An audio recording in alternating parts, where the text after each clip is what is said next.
with me because I went to New York and then it's not. You're a bit run down. I think so, yeah. But now I'm kind of thinking, because I was a bit like, when people were saying, oh, I'm this and that, and I was like, right, it didn't really affect me at all. Thinking I got away with it a little bit, but now obviously You're suffering. I'm suffering, yeah. Or I'm just old. or I'm just getting old and fat. Which is worrying as well. Today I'm joined by my special guest and friend, Rankin, one of the world's leading photographers. Hello. Hello. Excuse the voice. Hello.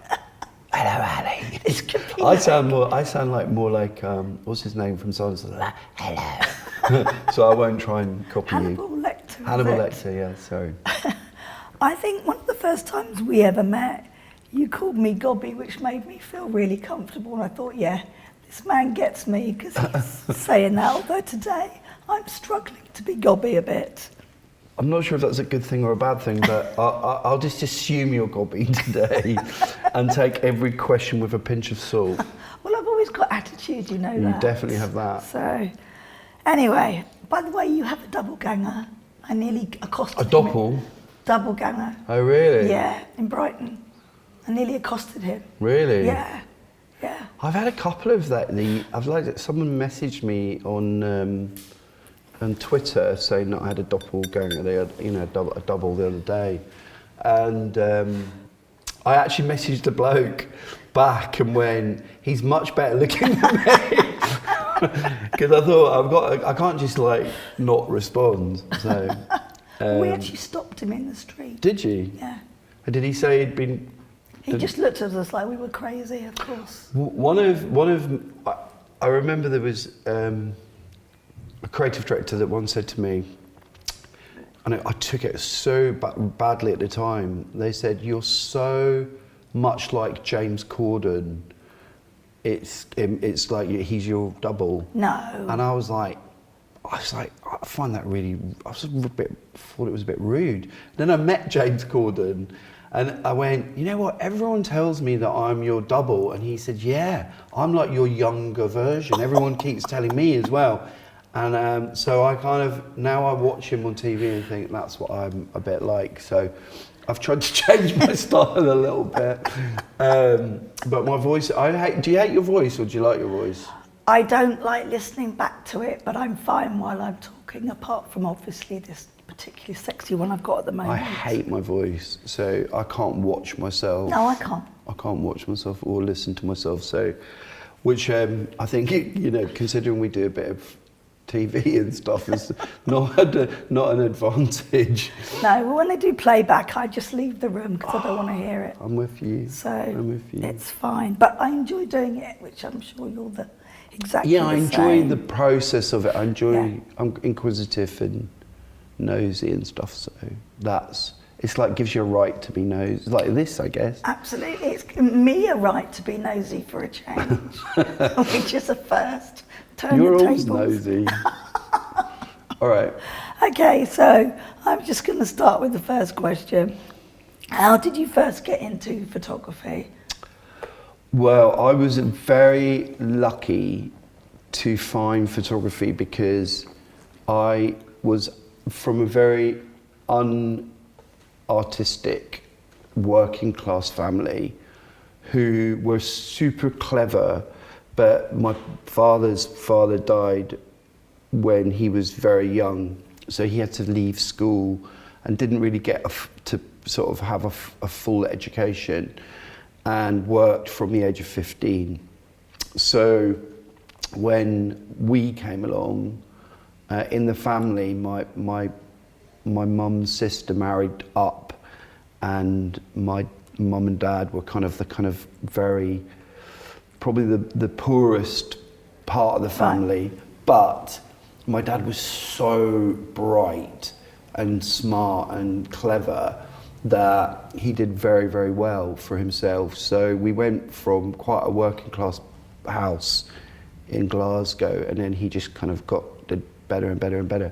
And they instilled in me a combination of, being very inquisitive, and they'd always try to answer my questions, and they also gave me confidence. And because we were from Glasgow originally, there's this thing in Glasgow where you're kind of, you know, you go to, my dad used to say, in England they go to school to give you confidence. In Glasgow you're born with confidence. And it's a very interesting city because it's one of those cities where it doesn't matter if you're, you know, homeless or you're a millionaire, you talk to people in exactly the same way. Yeah. So I had that really instilled in me from a very early age.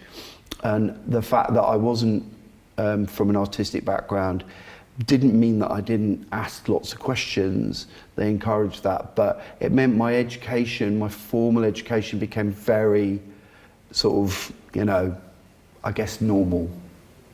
What's You know, normal? Normal in the sense that it was maths, physics, Right. English, chemistry. You know, the kind of the straightforward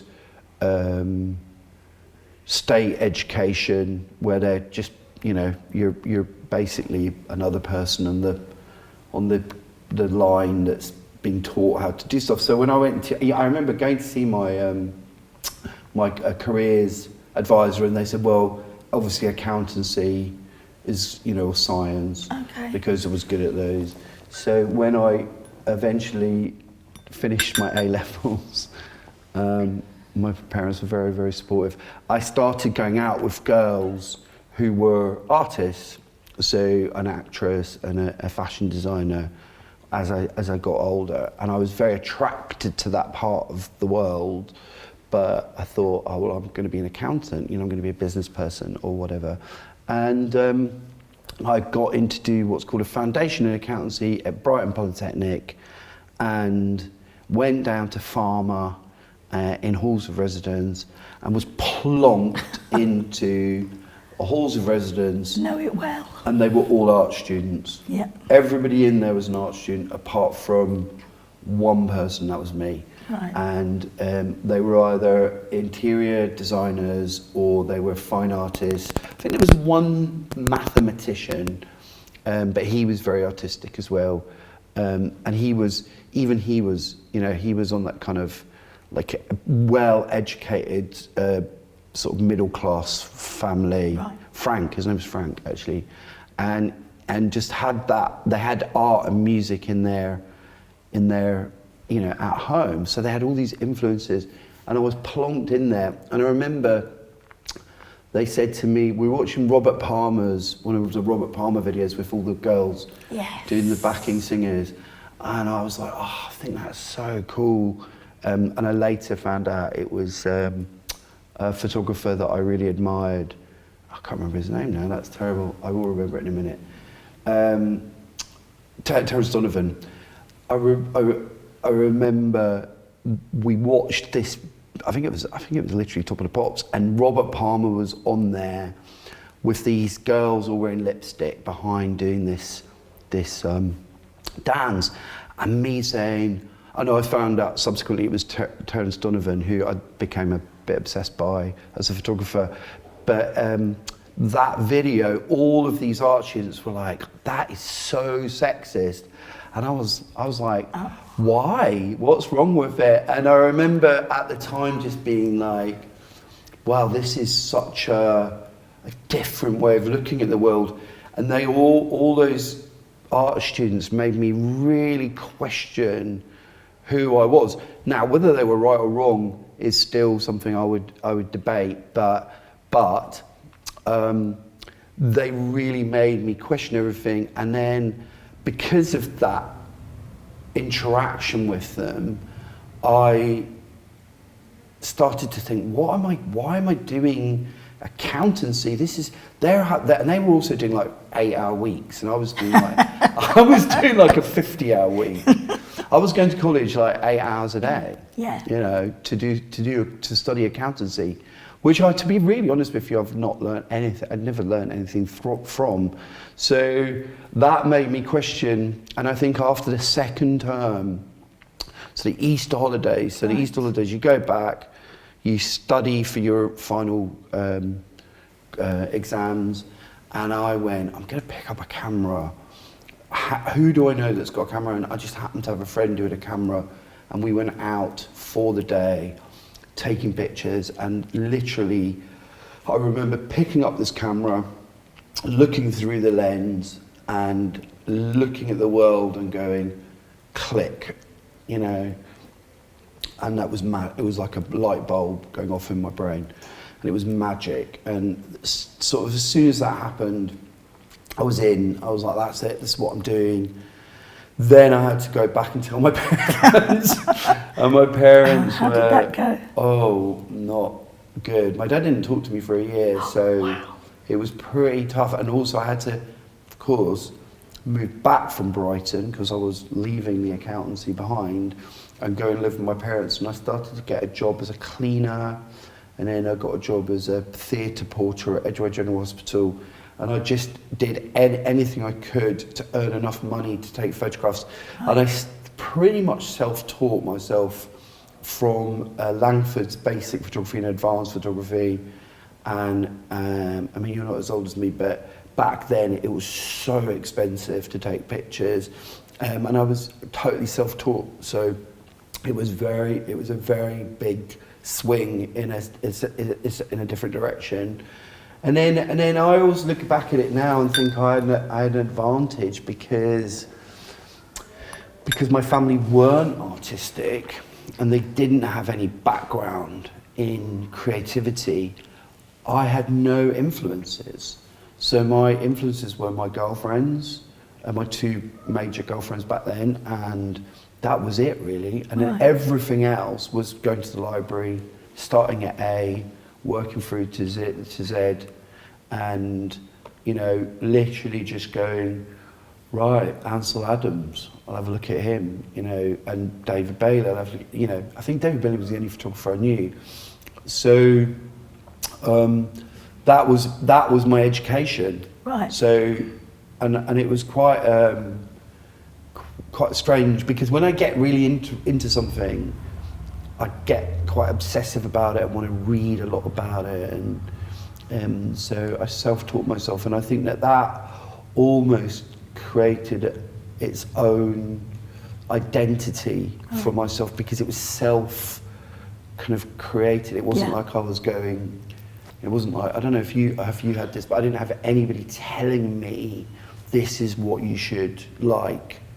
You know, so I kind of, and I was also a bit principled about, like, I was like, you know, the whole kind of, you know, Robert Palmer thing, I was like, well, you know, those girls are paid to be the backing singers. It's not like they're, you know, this isn't, they're not being used. It's like it's a visual metaphor for something it's quite ironic, you know, if you want to look at it through the lens of a sense of humour. And I think that really helped me because every time someone would go, well, you know, you should think this, I was like, well, why? Why should I think that? You know, just because what you were taught it by your parents. So, and it's really interesting because my kid, he is very influenced by the education that my ex-wife and I have had. And I think that was, when I look at it, I feel that we didn't really help him. Right. Because of that. Really? I think that, I think in a way, I was given a real opportunity to be my own person, whereas when it's filtered down from, I don't know, family members, you definitely kind of, you grow, maybe your opinion is not necessarily your own. It's like, it's a slightly, it's infiltrated. I can definitely relate to that being growing up in care. There was no one person. Right. I went through so many people's hands. So I just took bits and pieces from probably hundreds of people. Some of it I completely dismissed. Some of it I thought, okay, I'll look at that. But again, I think it gave me the freedom to kind of explore in my own way and make, like you said, you know, make up your own mind. But also, I would have thought, this is just my imposing my sort of what I would have thought that because of your circumstance, that was, you know, because I always think of you as somebody that has obviously had adversity but has risen above it, which, having met people that have had, like, gone through adversity or trauma or anything, what I find is the people that survive stuff like that, they're always very, very confident in their opinion, because they've had to fight for their opinion. I didn't have to necessarily fight for my opinion. I was just very, and that's why I said right at the beginning, I was lucky, because I got a lot of things happen to me that just fell into place. I've also got respect for people so much respect for people that have had to fight to get where they are, because I think that we take it for granted far too easily. Like I don't take it for granted that I was lucky, if that makes sense. Yeah. And I also continue to be lucky. So the first day of college, when I went to the London College of Printing, I walked into the college and they gave me a magazine, and I went, "Who did this?" And they went, "We did." And I was like, how did you make this? It's like, I want to make that. I want to have that power. And so I just, you know, I've always been like, and I've always felt like there was an angel or something, not an angel, because that all sounds a bit naff, but you know what I mean? I've always felt like, but at the same time, I was very lucky because my parents also, I didn't have to fight for my voice to be heard. Right. They were like, I don't know if it's from the Glaswegian thing or, sorry, I should say that again. Glaswegians will hate if I say Glaswegian. I don't know if it was the Glaswegian thing or it was just my parents were just like so nurturing that they went, "You are your own person and you deserve to be listened to." So, but my dad had to fight. There's no question, he had to fight. So he handed that down to me. But then you said he didn't speak to you for. He didn't. No, he didn't. And I respected it. I have to say that I respected it, and it kind of made me. I don't know. Maybe he did it to push me into proving to him that I was, you know, very serious about it. Because when he did. Eventually, after a year, he kind of started to see when I was got to do a little BTEC at Barnfield in Luton, and I was driving to Luton each day. And during the college days, I would drive back from college and work in the cinema every night to earn money to be a photographer. And I think after, you know, a year and a bit of that, he was going. He seems to be quite serious about this. And he came to my end of year show, and I got into LCP. So I was leaving after a year of my BTEC, and my tutor Charlie said, you would literally stand on your grandmother's shoulders to be successful. And I took that as a compliment. Yeah, I was definitely. Like, yeah, you're probably right, I would. But my dad came to the show and he stood by my work and listened to what people said, and they either hated it or loved it. And what did you do? I did some nudes of an older life model called Dot, and I did a fashion shoot, and then because she was a life model, so in my head I was like, I'm going to do a fashion shoot with an older woman, and that's going to be like, you know, I was into semiotics and Susan Sontag at the time, so I thought I was being really clever, and a bit of Joe Spence like rolled in, and I thought, oh yeah, I'll do that because I've not seen that before. And then, of course, because she was a life model, she took her clothes off. She was like, she got a bit drunk and took her clothes off. And I didn't, like, someone in my team said, did you provide the drink? I was like, no, she was a life model. That's what, if you've ever met a life model, right? There's a whole category of life models that's their life, you know. And she smoked fags and drank, and she was amazing. And she just, because of those pictures, I got into the London College of Printing, but also my dad stood by them, and they were brilliant. I mean, they're not brilliant pictures because they're brilliantly crafted images, but they're just brilliant because they're just so full of life. And she was so brilliant, and I captured it. I got lucky again. I got lucky and captured this essence of this really amazing woman who didn't have any teeth. I think she had one tooth, and she was laughing, and she was having a laugh. And I think, you know, if I'm going to give myself any props at all, it would be I've always made people feel comfortable to be like that. So that's definitely was coming from me. My dad went, you know, you're either going to be seriously successful, right, or you're going to fail miserably.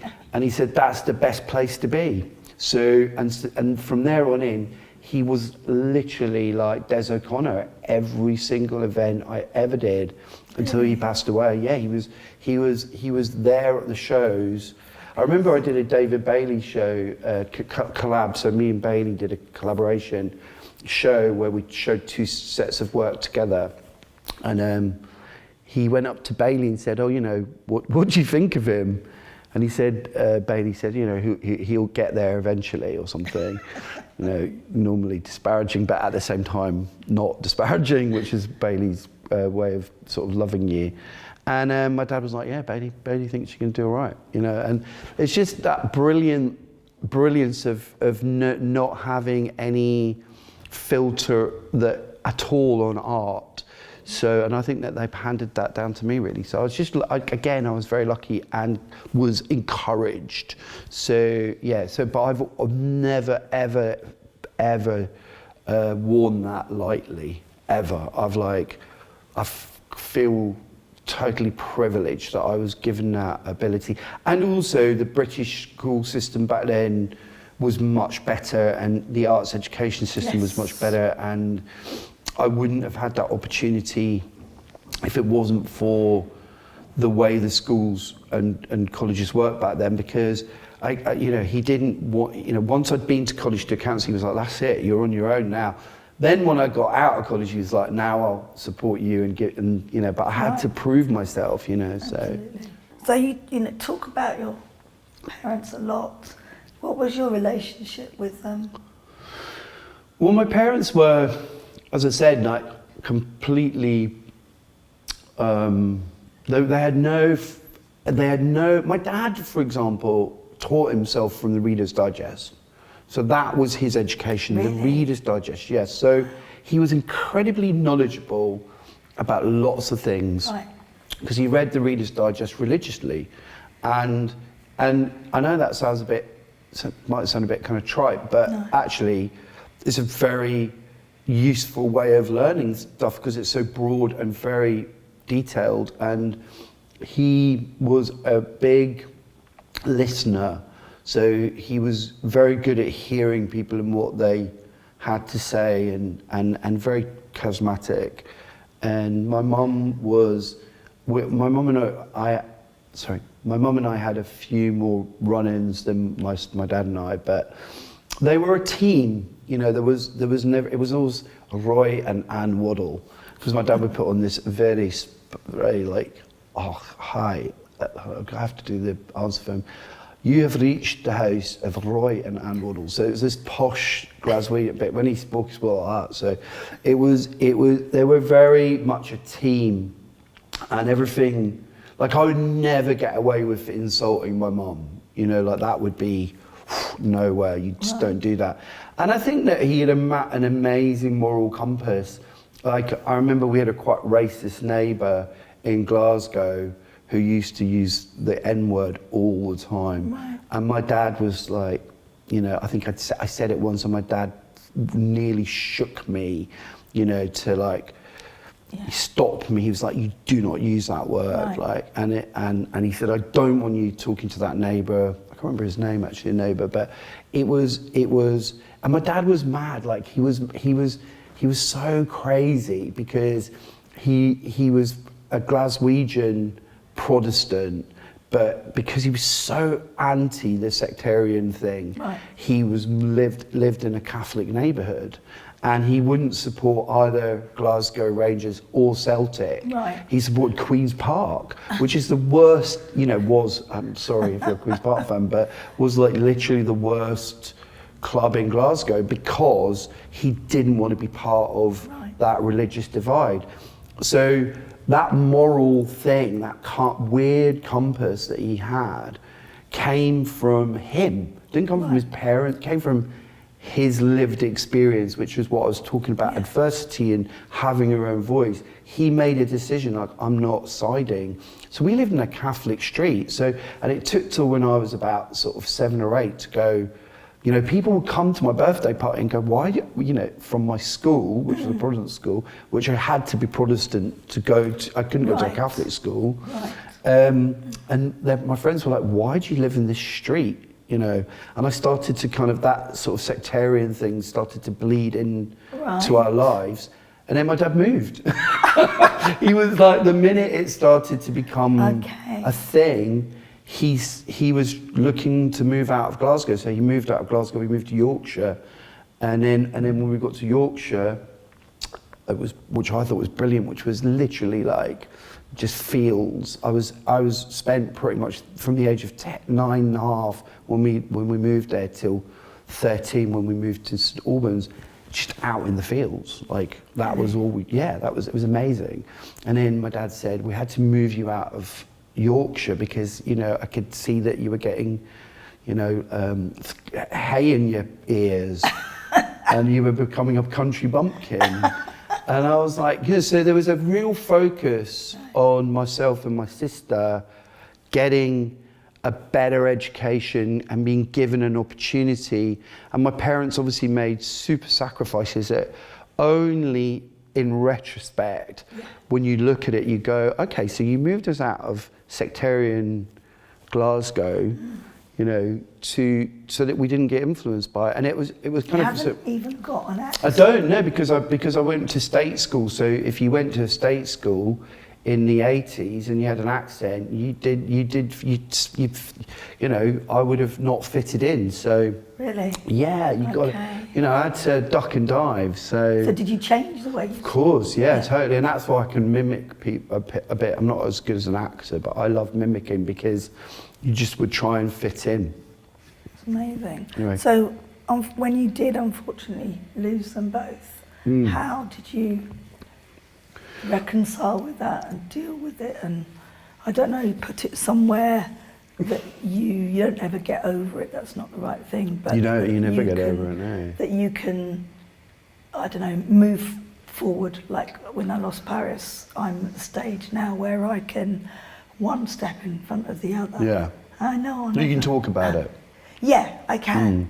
And I don't always bawl my eyes out now. Yeah. So, you know, but you never stop loving them or. Of course, no. You know, well, I mean, for me, my parents did this, again, very unusual thing, where they placed my sister and I in this very unique position where they said, it's not your responsibility. Oh, wow. And it's shocking to me when I think back now. I was 39, I think, when my dad told me my mum had cancer, and maybe I was 38, and my dad had a quadruple bypass because he smoked, you know, like a lot of kids did in Glasgow when they were 13. So he smoked his whole life and then was told he would die if he continued, so he stopped smoking. He would lose his legs, that was it. He said they told him he would lose a leg if he didn't stop smoking, and he stopped overnight. And he said, because he was a big golf, he loved golf, so he was like, I am not losing my leg. Like, no way. So he stopped smoking overnight, then had to have a quadruple bypass, which I paid for privately, and it was a big thing that I'd supported him. Well, of course I supported him. And then my mum got cancer, because again she smoked, and they went, not your responsibility. Wow. And when your parents turn around to you and say, we're ill, possibly terminal, it's not your responsibility, it's a very strange situation because they're not religious at all. So that's one blessing for us. I feel that was the one thing they did pass down to me, that religion is a fallacy, and it's great for some people, but it's not. If you're pragmatic and practical, and you look at the world through the lens of maybe a tiny little bit of cynicism, it's a crutch with which people, support themselves by. And I think that came from growing up in a secular city like Glasgow. And I don't know if you've ever been to a secular city, but it is, it's quite punchy. Glasgow was pretty much like Northern Ireland back then. And so that was off the table straight away. So there was no discussion about religion. I think I tried to talk to my dad once about it. He said, well, I'll be gone. That's, don't worry about it. Yeah. So they literally took every element of, I guess, responsibility out of it. How did that make you feel? Well, at the time, I didn't know how to take that, right, because they're your parents. So you feel.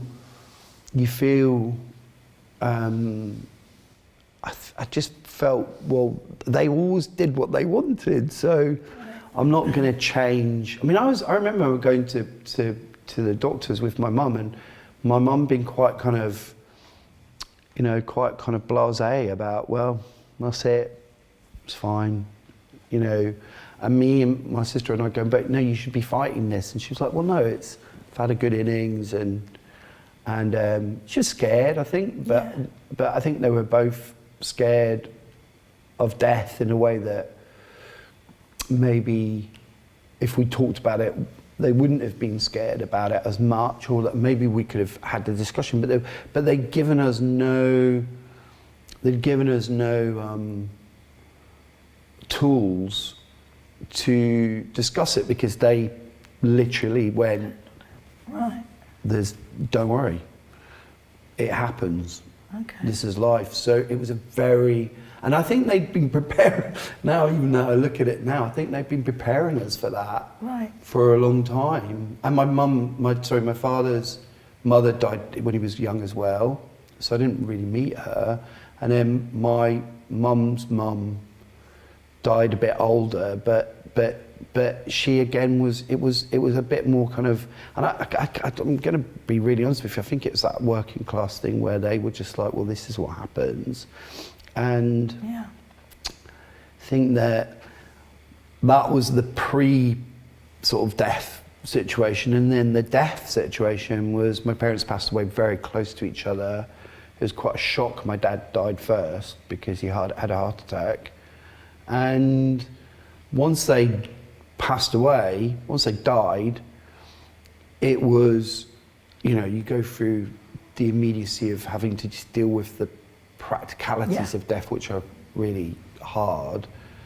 But it took me at least 3 months to even be able to sort of go, what the fuck just happened, And also, when people make life easy, when your parents make life easy for you and you take them for granted, when they're not there, suddenly you're like, what just happened? Where are they? Right. So this glass, I always used to describe it as like the ceiling had gone. I was like, there's no ceiling anymore. So the roof has gone from the building, from the house. I always felt it had shattered. I don't know why, but and then you start this really strange grieving. I started a very strange grieving process. I'd started a very strange grieving process, which took at least sort of, I'd say, 5 or 6 years for me to even understand it. Right. And the way But did you go through, obviously, were there funerals? Did they not have? Yeah, we did. We went through funerals. There was a funny moment during my mum's funeral when my uncle spoke, and he had change in his pocket and he just kept jingling it as he was speaking, and things like that are the things that I remember, because it was a bit of a blur, really. A lot of my friends came up actually for my mum's funeral, and it was just very, it was a blur. Yeah. And then I think practically I started to go, I don't know what just happened. Wasn't prepared for it, didn't talk about it. They wouldn't talk, they didn't want to talk about it. And did you? I don't think so. I think I was probably not old enough or mature enough to understand what was going on. And I think my parents created a kind of situation where they definitely didn't want to talk about it. And because of that, I think it was a bit of an elephant in the room. It was a bit like, we'll just ignore it. Right. We'll all just ignore it, and it'll happen, and then we'll all just get we'll get on with our lives. But then post them dying, that was at least a year before I started. I mean, I remember being on a job in Italy with my wife, who was my girlfriend at the time, and I just suddenly broke down, and I was like, where did that come from? Where was that hiding? And even now, like my wife and I had a dog that passed away about 1.5 years ago, and it all came back again. And it was like floods of tears, and it was mainly tears about my parents. And I think that I hate the word trigger, but those trigger points of someone else's death, they definitely have a massive influence on me. And then, of course, what I did was I started to relate to death and photography in a really quite kind of healthy way, where I started to question it and talk about it, and started to map out for myself why we didn't talk about it, and what was the problem with that, and why was I so ill prepared and ill equipped for that. And don't you think we all are? Absolutely. Yeah. I don't think anyone's prepared for grief and loss at all, especially when they're younger. So I think that was essentially, and I'd had a few friends die. One of my sister's boyfriend had a car accident when we were there, so we dealt with grief in a very, a friend that you love way. But this is not a member of your family, so I think that. That was it was almost a door opening into a new part of my head that, as I said, it felt like the ceiling, but it was also me going, hold on, why am I why is my grief all wrapped up in this thing of put it away, don't think about it, don't, all of those things, and I don't blame my parents at all for that. Like, they put that, they kind of, at the time I felt that they felt it was a positive thing that they were giving us by saying it's okay, and I blame myself for not being more analytical about it. One of my last questions is really, how much of a drug is art? For you, to you? Such a good question, and I answer it all the time, because I say the one addiction that I have is art and creativity, because photography for me is an addiction, and it's a positive, amazing addiction. It's not necessarily always served me in my personal life well, because I've sacrificed so much to be a photographer in my personal life, 100%. But the balance is definitely like pro photography. So it's an addiction that I'll never probably, and I'm very happy not to let it go. What I've done is been able to balance it now. So I've got a good balance. So I don't take it for granted, but at the same time, I don't take any of my relationships for granted either. Thank you, Ali.